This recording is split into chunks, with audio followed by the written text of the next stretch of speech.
Hello, this is my friend John, Hello, everyone.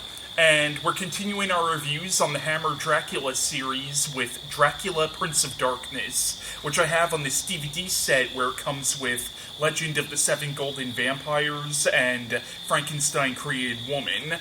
Now, Dracula, Prince of Darkness is the third film of the Hammer Dracula series. The film came out in 1966, and it's once again directed by Terence Fisher. What did you think of Dracula, Prince of Darkness? I love it. I think it's like the best of the Hammer sequels out of all of them. Alright. Yeah, when I watched it the other night, it was actually my first time seeing it, and I was really impressed by this one. Yeah. And one thing I thought was really interesting is the basic plot of the movie. It's almost like the prototypical slasher movie plot, which is interesting because this was years before slasher films were really a thing. But even Dracula in this movie feels almost like a slasher movie villain. Maybe it's the fact that he doesn't talk in the movie, like he almost feels like a Michael Myers or a Jason Voorhees in this one. True. I read that the reason why Lee did not like having dialogue. He had dialogue originally, but he just did not like the writing of what Dracula was supposed to say.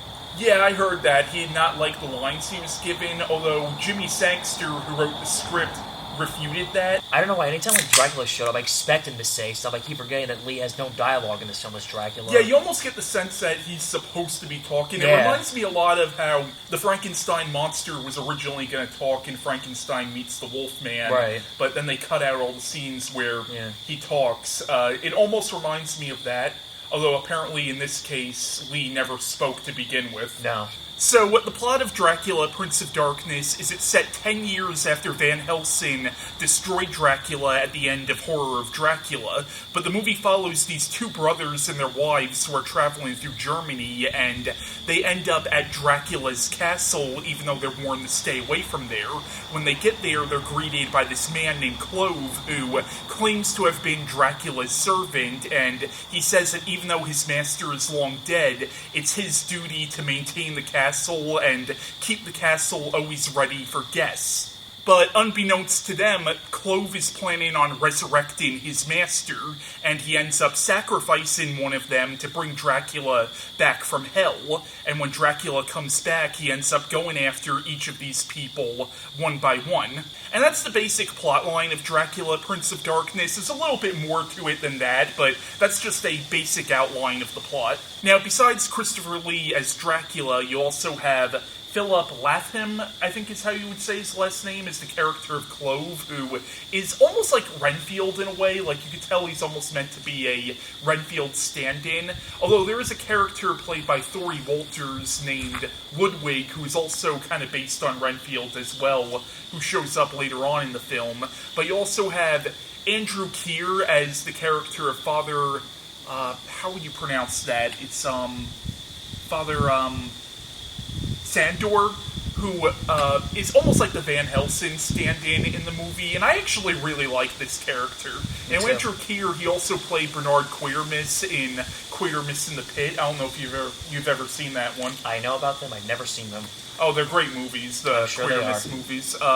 Barbara Shelley plays one of the main characters. She was also in Quatermass in the Pit. But what do you think of the characters in this movie? I thought they were pretty good. They were very interesting. One was... I think Charles Kent was like a little cocky at times, especially not believing. He was a bit of a dick, but, a little bit. You know, I didn't mind him. No, I mean, it felt like it.